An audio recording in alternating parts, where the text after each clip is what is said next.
Pulsed Doppler was developed to allow you to get Doppler information from a very small, well-defined volume. So this makes it very, very different to continuous wave Doppler. Here's the general principle. The user identifies the small region within the image where they'd like to get Doppler information from, and they place the Doppler sample volume at that point. The machine then determines which beam will pass through that point and displays it on the screen. This means that the user can then check to make sure the Doppler angle is within the acceptable range. The user then rotates the angle cursor, which I mentioned earlier, so that it is parallel to the assumed flow direction. The machine is now able to calculate both the depth of the sample volume and the Doppler angle. When the Doppler mode is activated, the machine is going to keep the beam stationary in that one position, and it will transmit and receive repeatedly. After each transmit pulse, it waits and then samples the echoes from just the depth at which the sample volume has been placed.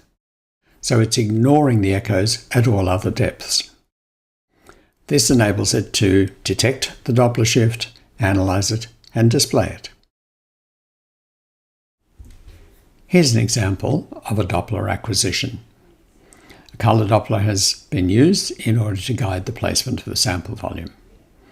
The beam direction that the machine has selected is appropriate in this case. It gives us an angle of 60 degrees, as we can see from the readout in the right hand about halfway down the image. That AC says angle correction 60 degrees. The user has then aligned the angle cursor parallel to the vessel walls on the assumption that is the flow direction. The machine has then acquired the Doppler signal, and we'll see that there's a manual measurement that's been made of the peak systolic and end diastolic velocities, and these are going to read out in centimeters per second. The velocity scale has been inverted to make the arterial signal upright rather than upside down, and this is fairly common practice. This diagram here gives an idea of what's happening, that once the sample volume has been placed and the beam direction has been determined, the machine can calculate the depth d, which is the distance from the probe face to the sample volume. That means then that it can determine the exact amount of time to wait between the transmit pulse and the time when the echoes will be coming back from the sample volume. The machine then range gates the echo signal. That term range gate simply means that the machine briefly looks at the echo signal at that particular distance or range from the transducer face. So we have transmit pulse. The machine waits the appropriate amount of time which it has calculated, and then the range gate samples the echo signal. Then the machine will wait until there are no more detectable echoes, and it will transmit again. And it will repeat this process of transmitting and range gating, transmitting and range gating over and over. Here we have the echo signal over a few microseconds. I've indicated that the range gate is going to grab just a very short piece of this echo signal at the correct depth the machine has calculated. In the lower half of the slide, I'm showing what the machine would actually retain after the range gate has done its job. So it's just this small fragment of the echo signal from the correct depth. Echo signals from closer tissues and deeper tissues have been discarded. This slide aims to give you an idea of how the machine actually extracts the Doppler signal and processes it. Because the Doppler shift is so small compared with the original frequency, it's like 1 part in 1,000 or even less, it's simply not possible for the machine to detect that Doppler shift from a single range gate. Instead, it has to look at the echo samples from a large number of range gates, and a typical number would be 128. So the machine would take the echo samples from 128 successive range gates, and it will combine those together, and by the magic of electronics, it will actually extract from that the Doppler signal. So the Doppler shift signal, that audible signal. Now, once the machine's done this, it waits a little while and then it takes a different group of 128 range gates and it does the same thing again. Once that audible Doppler shift signal has been obtained, it's wall filtered, and at that point you can listen to it, and then, just as with continuous wave Doppler, a spectrum is calculated and displayed as the spectral display. Here we have the spectral display as it is actually calculated by the machine internally. So you'll notice that I've labelled the vertical axis here in Doppler shift in kilohertz. I have shown equal amounts of display above the baseline and below the baseline. Now, importantly, I have labelled the upper and lower limits of this display. And these limits are referred to as the Nyquist limit. And the actual values of that in frequency terms is 1/2 of the Doppler PRF. So in this particular example, the Doppler PRF was 8 kilohertz. So there were 8,000 transmit pulses per second being used to acquire the Doppler information. And that makes the upper and lower limits on this plus 4 kilohertz and minus 4 kilohertz. The significance of this limit is that it's impossible for the machine to correctly detect and display Doppler shifts larger than that limit. So it's an absolute limit on the range of Doppler shifts that can be detected. Now in the bottom half of this diagram, I'm showing how this same spectral information is displayed on the screen.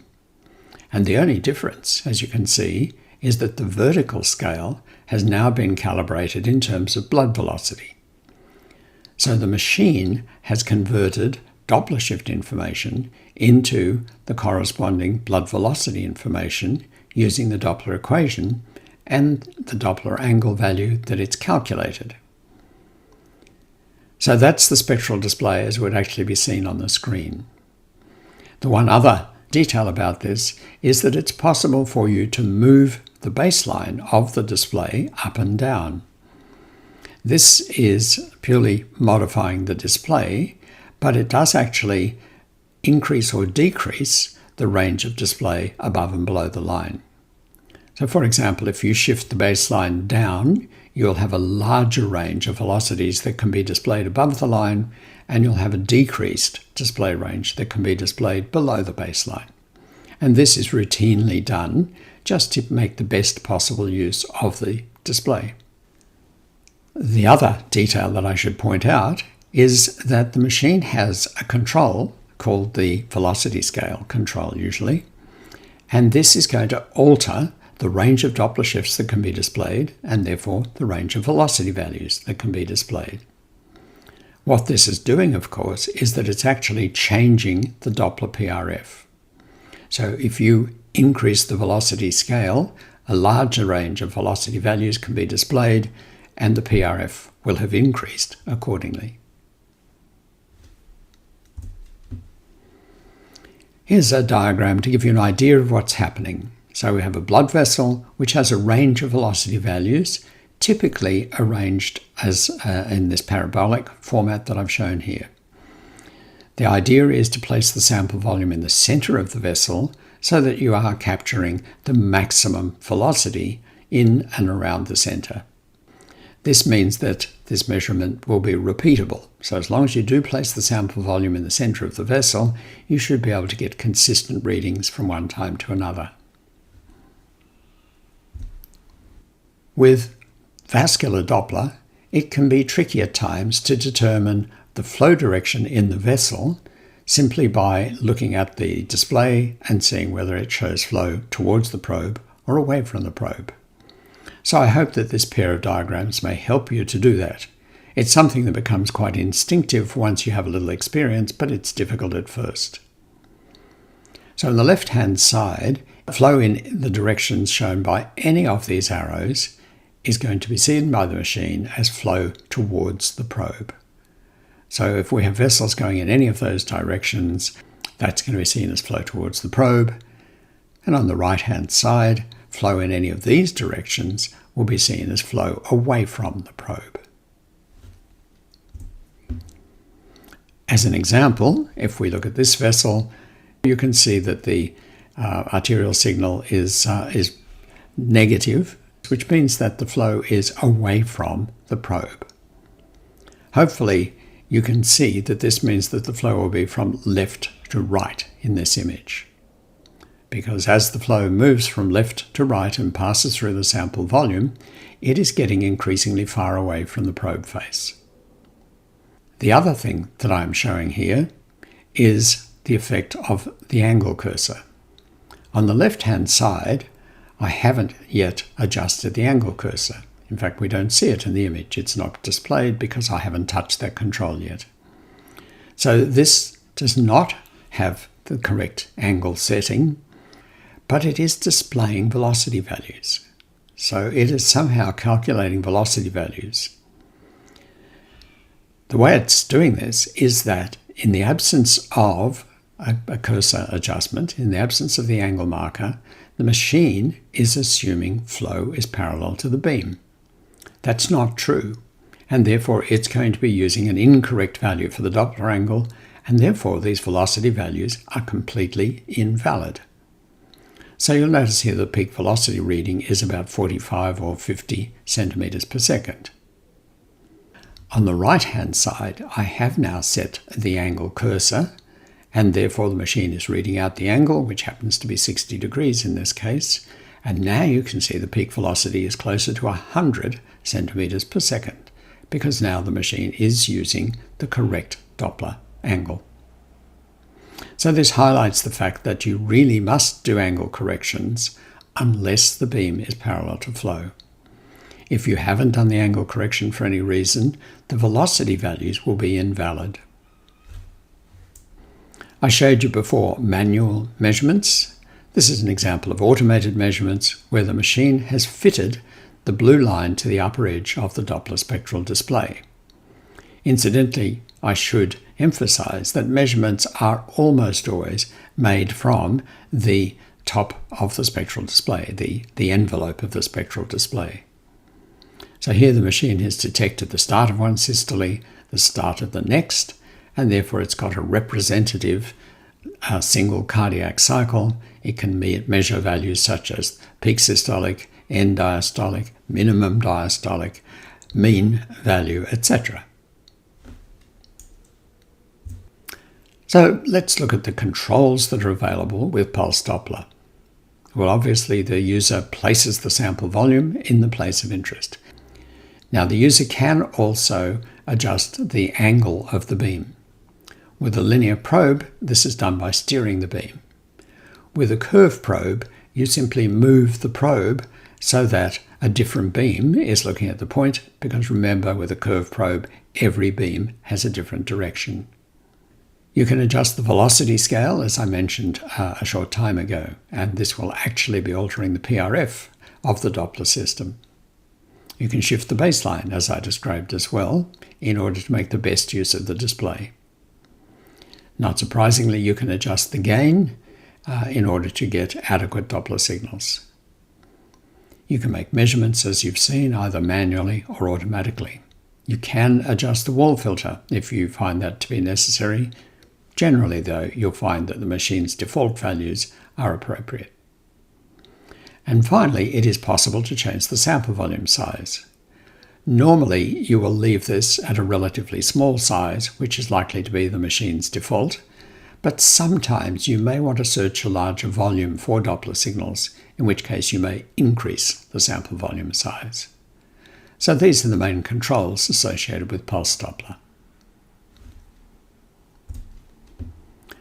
So we've seen that Pulsed Doppler enables you to get Doppler signals from small, well-defined sample volume, which can be placed anywhere you like. The upper and lower limits of the spectral display are plus and minus the pulse repetition frequency of the Doppler divided by 2. Incidentally, speaking about different frequencies, the ultrasound frequency that's used in Doppler may be different as well from the frequency that's used for imaging. It's often a little bit lower, because this gives the optimum quality of Doppler signals. And then finally, I mentioned that the main limitation of Pulsed Doppler is its inability to display high velocities, and that's because of the Nyquist limit.